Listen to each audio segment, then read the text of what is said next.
Head coach Paul Chryst is here, and we'll have some opening comments and take questions. Was appreciative of the effort and the way the kids went about really all last week and certainly in the game and it was good to get a lot of guys some significant playing time and the whole group. You look at it and there's still this week we've got to do a good job of preparing for Georgia State and getting better in certain areas. So looking forward to getting the week going with the guys and getting to play here again at home. It was fun being in Camp Randall, and looking forward to this week and do it again.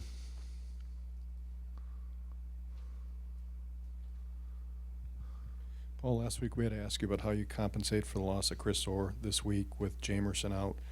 Do you have any idea yet how long his road may be before he comes back, and what are plans to try to compensate for him defensively and special teams?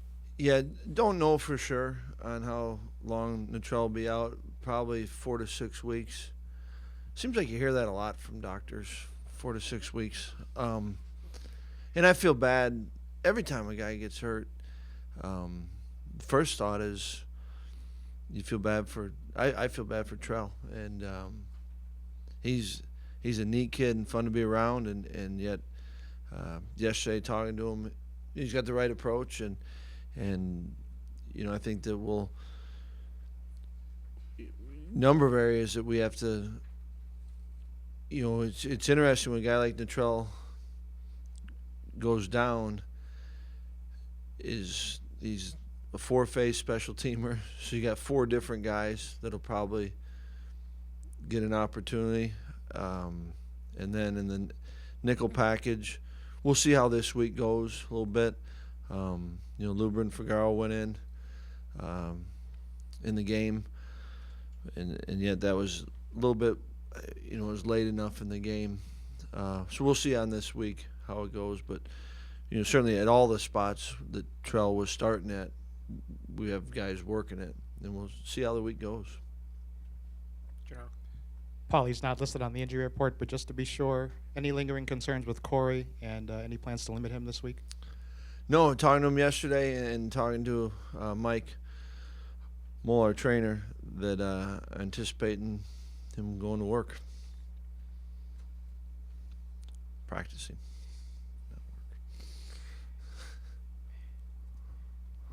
Paul, so far, Fumagali's had a big game. Both your starting wide receivers have had big games. How much better do you feel about that receiving core in general this year than you were last year? I feel good that they've had their opportunities and moments. I think we got a lot of work still to do to be where we want to be and where we should be, but. I thought it was good.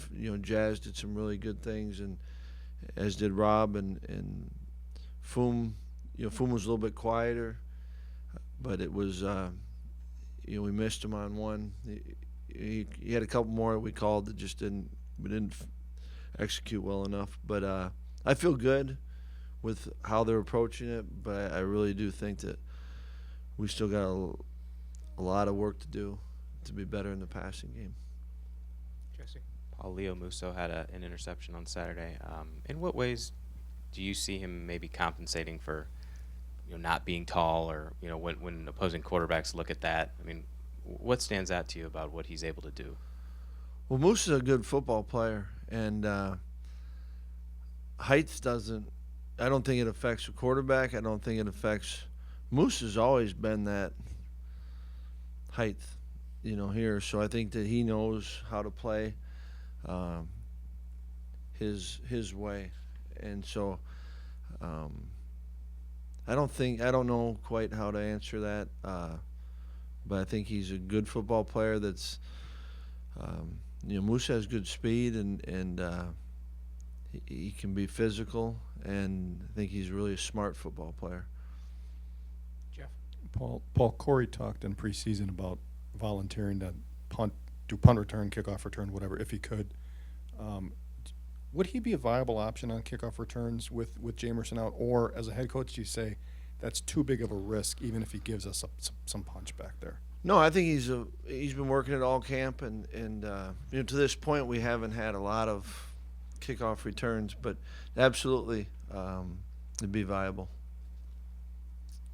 Coach, two freshman receivers are making their debut on the depth chart this week. What have both of them done in practice to kind of earn more opportunities?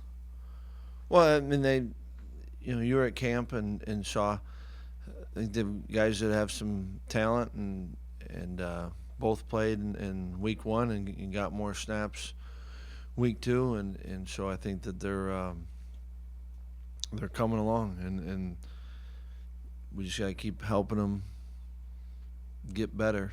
But I like what both AJ and Quintez bring to our offense.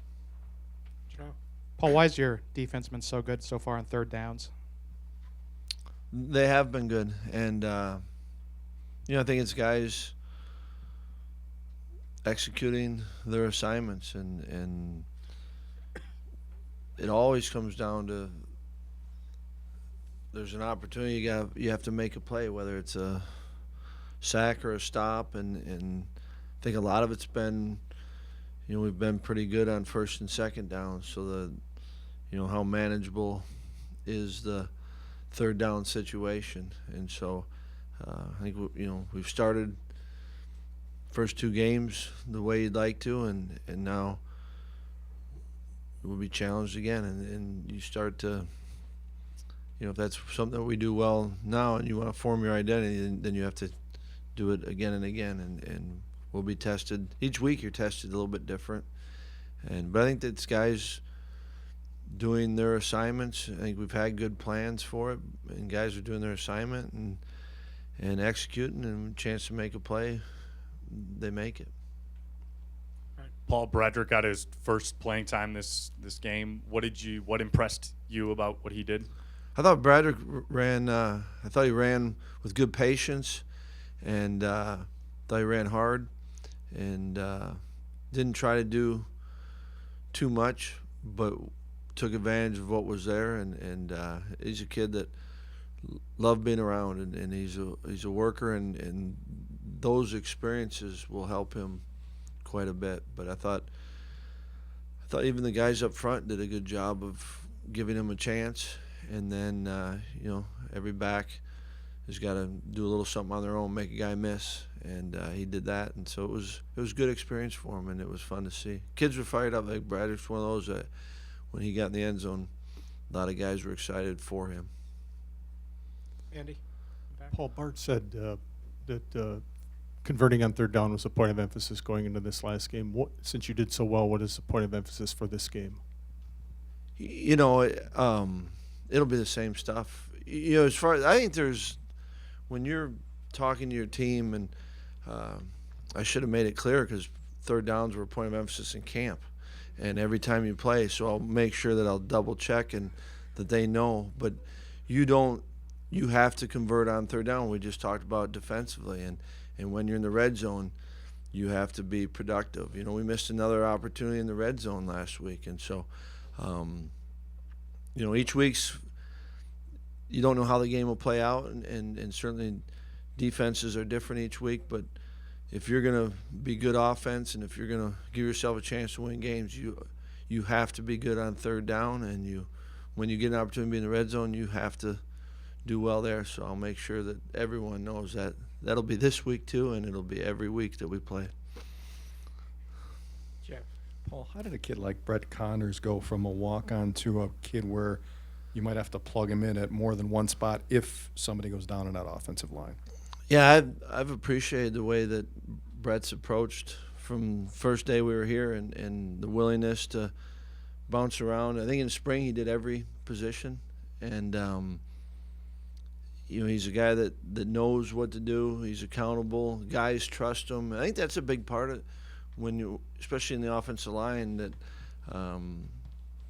the guys next to you need to know that and he's just worked and given himself an opportunity to be in those situations, and we trust him. Andy? Paul, is 2 games enough of a sample size to gauge whether or not this is a more explosive offense compared to a year ago? Probably not. You know, I think that we've got to. I'd say no. I'd say we got to keep playing and find out. I think every offense you've been a part of has had that. Has a chance to be that, and whether we do or don't is up to us and our execution. We'll see. I guess I don't know.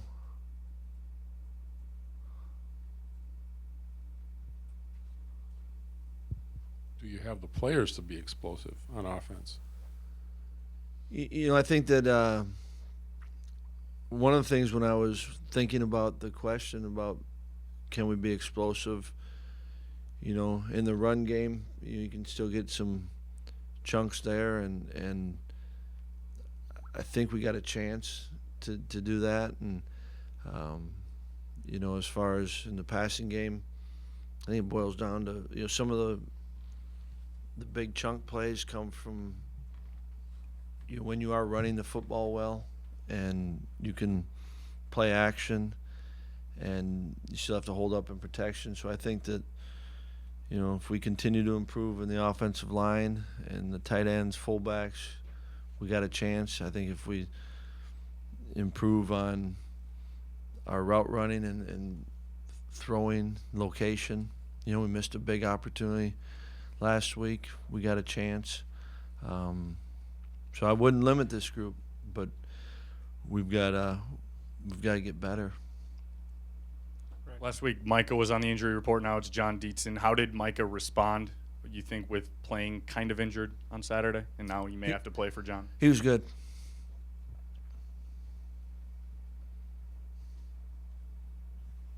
Just about Georgia State and what they'll bring here to Camp Randall Stadium. And Robert Davis, I guess, pretty good receiver, good sized kid. No, they've got some really good skilled players, and Trent Miles has done a nice job. You know, that's a quick from when they took over and really building the program. They've done a nice job, and they've got offensively, defensively, and you see it on the special teams with a mix of both. There's some really good football players, and obviously had success last year, and a lot of guys returning. So it's a good football team that you know, you look around and there's some very good skill in it, and so it'll be a little bit different. You know, they'll similar to Akron in that they'll a little bit more of a spread, and yeah, I think certainly last year their pace looked like it could go pretty fast. So we got to keep working that, and you know, we'll see some different fronts and coverages this week. So we've got to do a good job in preparing for that, and I think they've got another good returner that we've got to make. You know, there's an area that we can improve upon. So it's a good football team. I think Trent's done a really good job in a short period of time of you know, getting them to a bowl last year and all that. Anything else for Coach? All right, thank you. Thanks, Paul.